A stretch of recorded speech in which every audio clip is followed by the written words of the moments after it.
O Victor é professor de Direito Internacional, advogado, nos atende gentilmente aqui nessa terça-feira para analisar essas últimas declarações.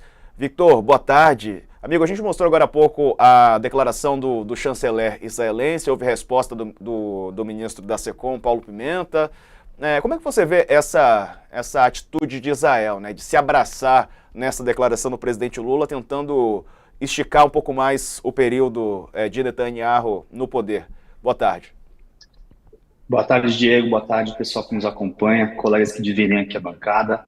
Pois é, Netanyahu está com a batata dele assando, né? Ele está já vindo de um longo histórico de degradação da sua popularidade. Então, antes mesmo dos ataques de 7 de outubro, Israel tinha grande parte da sua população nas ruas protestando contra o governo, e ele tem processos criminais correndo contra ele, que agora, por conta das atribuições de primeiro-ministro, ele fica ele não pode ser afetado por esses processos, mas assim que ele deixar o cargo, esses processos podem voltar. Então, Netanyahu ele tem todo o interesse em tensionar o ambiente e prolongar a sua vida política com isso. E ele depende de episódios como esse do Lula, de qualquer bode expiatório que ele tiver para poder unir a opinião pública israelense em torno de alguma questão e tirar o foco da ineficiência que ele está tendo em resgatar os reféns e, claro, nesse custo humano avassalador que está sendo o massacre de Gaza. Thales, tem pergunta para o Victor? Tenho. À luz do direito, especialmente o direito internacional, o que pode ocorrer com Netanyahu? Pois é, Thales. A gente tem hoje já um processo correndo na Corte Internacional de Justiça, uma investigação para apurar responsabilidades de Israel, mas é interessante a gente lembrar que essa corte ela julga países. Então existe também o Tribunal Penal Internacional, que é um tribunal que julga indivíduos. E o Netanyahu pode vir sim a ser responsabilizado, assim como muitos outros mandatários da política israelense. Aí a gente pode chamar atenção para os seus ministros da Defesa e tantos outros que estão envolvidos nessas ações de agressão contra Israel, contra os palestinos. Então, é claro que a gente deve ter esperanças na justiça do direito internacional, mas a gente também deve ter consciência de que esses processos eles costumam demorar muito, sobretudo se comparados com a nossa justiça doméstica. Então, mais do que depositar nossas esperanças numa ação judicial, numa implicação judicial contra Netanyahu ou o governo israelense, a gente deve apostar na política internacional para cessar fogo, para cessar essa situação calamitosa na qual Gaza foi posta. E, claro, pensar também na responsabilização do lado do Hamas e todo mundo que deve ser responsabilizado nesse conflito tremendo que a gente tem assistido. Vitor, como é que você explica a posição dos Estados Unidos, a posição dúbia dos Estados Unidos, que nos últimos dias nós lemos aí que eles agora estão pressionando o Netanyahu para parar com a guerra, cessar fogo e tal. Mas hoje teve uma votação no Conselho de Segurança da ONU e, mais uma vez, o veto dos Estados Unidos impediu a aprovação da resolução. Tinha 13 votos a favor e os Estados Unidos contra, o Reino Unido se absteve, né? Enquanto os Estados Unidos não resolverem isso, a guerra não acaba, né? Eu vejo assim, quer dizer, há muitos interesses em jogo, inclusive da indústria de guerra dos Estados Unidos. E a Pois é, eleição Ricardo. americana como pano de fundo, né? Perfeito, você trouxe elementos que são centrais para a gente entender isso. Essa guerra, esse massacre, ele só tem se prolongado tanto assim porque os Estados Unidos não têm tido uma postura mais dura contra o seu aliado de primeira hora, que é Israel. Então, de fato, esse apoio incondicional que sempre foi demonstrado pelos Estados Unidos para com Israel, ele tem se erodido, sobretudo nesse pano de fundo da eleição que está para ocorrer agora na segunda metade do ano.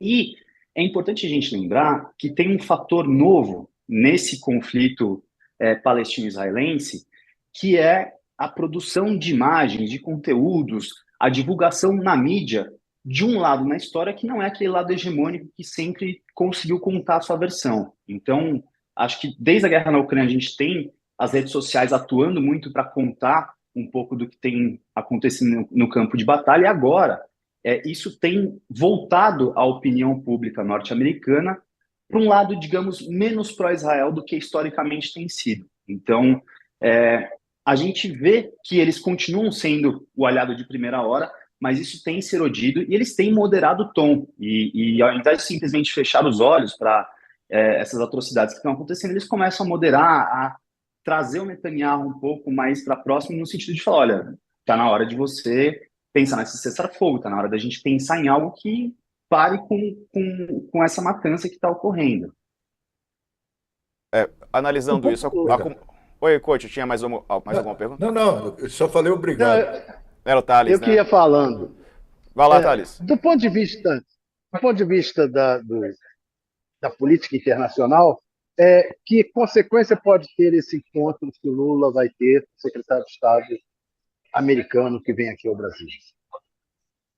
Pois é, Thales, é importante a gente lembrar que o secretário de Estado norte-americano, ele é uma posição no governo que nós não temos igual aqui. Ele tem uma relevância muito grande. Então, é muito importante esse evento acontecendo.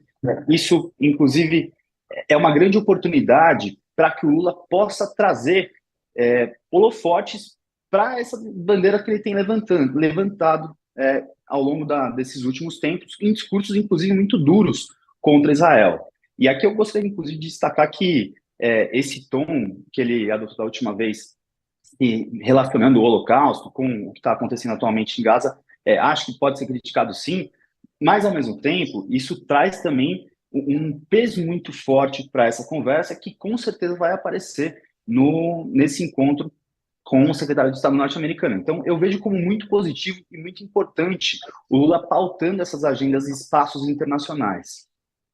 Agora, Vitor... Ou seja, você acha que o Lula teve peso, a fala do Lula sobre Israel, mesmo tendo esse erro aí de comparar o Holocausto com a matança em Gaza, mesmo a fala do Lula teve peso no concerto internacional no cerco ao Netanyahu?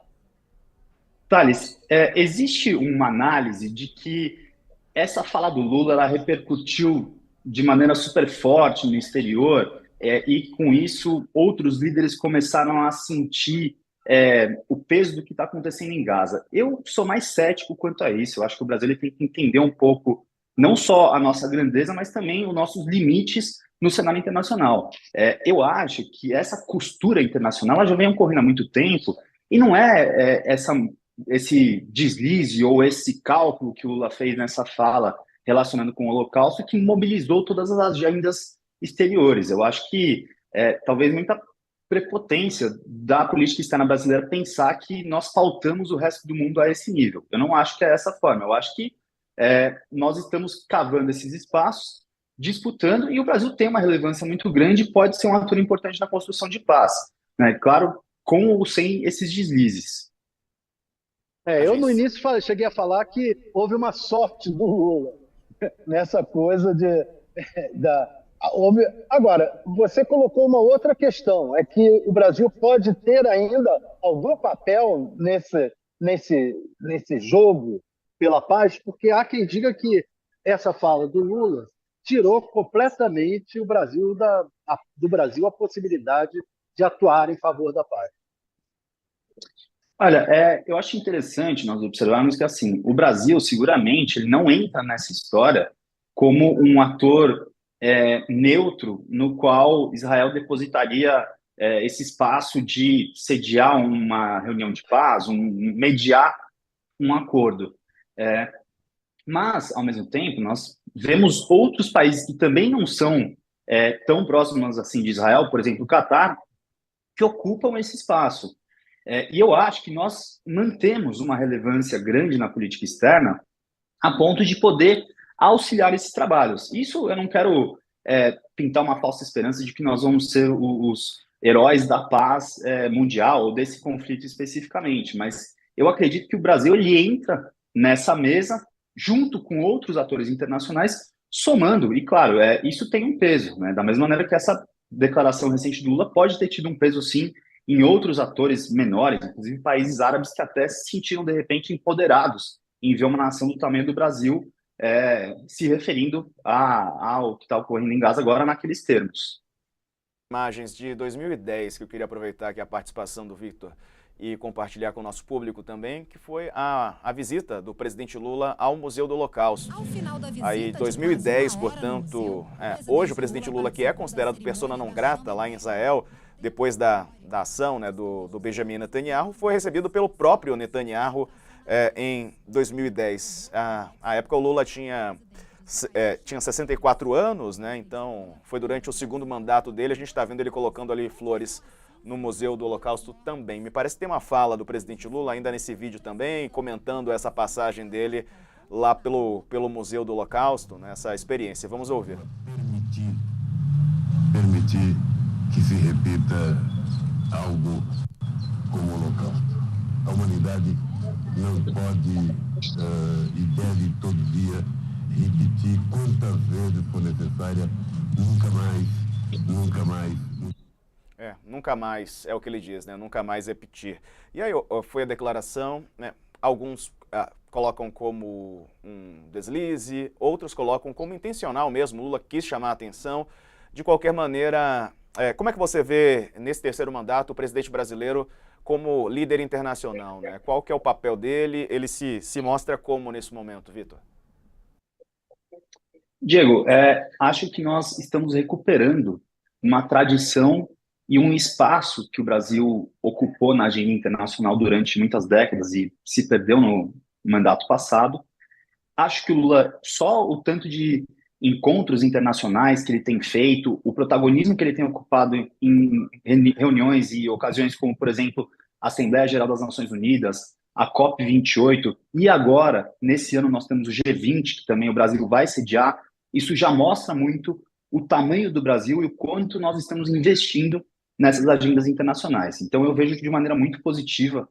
Alguns criticam, falam que o Lula viaja muito. Eu acho que ele tem feito um esforço para justamente recuperar esse espaço que foi perdido, e esses encontros presenciais, eles são necessários mesmo. Mas, claro, eu acho que aí entra uma característica muito forte do Lula, que é falar de improviso. E que, em geral, ele vai muito bem nisso. O Lula é reconhecido até pelos seus opositores como um grande orador, mas tem temas que eu acredito que ele não domina tanto, ou talvez ele devesse consultar os seus pares do Ministério das Relações Exteriores só para calibrar ali um pouco a maneira como ele vai expor. E aí, sem fazer esse trabalho prévio, ou tentando fazer no improviso, ele acaba tendo alguns deslizes, como teve em algumas declarações em relação à guerra na Ucrânia, e como teve agora em relação a essa declaração mencionando as atrocidades cometidas por Hitler e tudo mais, que eu acredito que poderia ter sido poupado. Acho uma comparação descabida, muito embora a gente não possa também minimizar o que ocorre hoje em Gaza. Delvecchio é especialista em direito internacional. Victor, obrigado pela entrevista, por ter nos atendido. Um abraço, viu? Boa tarde para você. Boa tarde, colegas. Muito obrigado. Valeu. E a gente continua nesse assunto. O Thales e o Couto continuam comigo.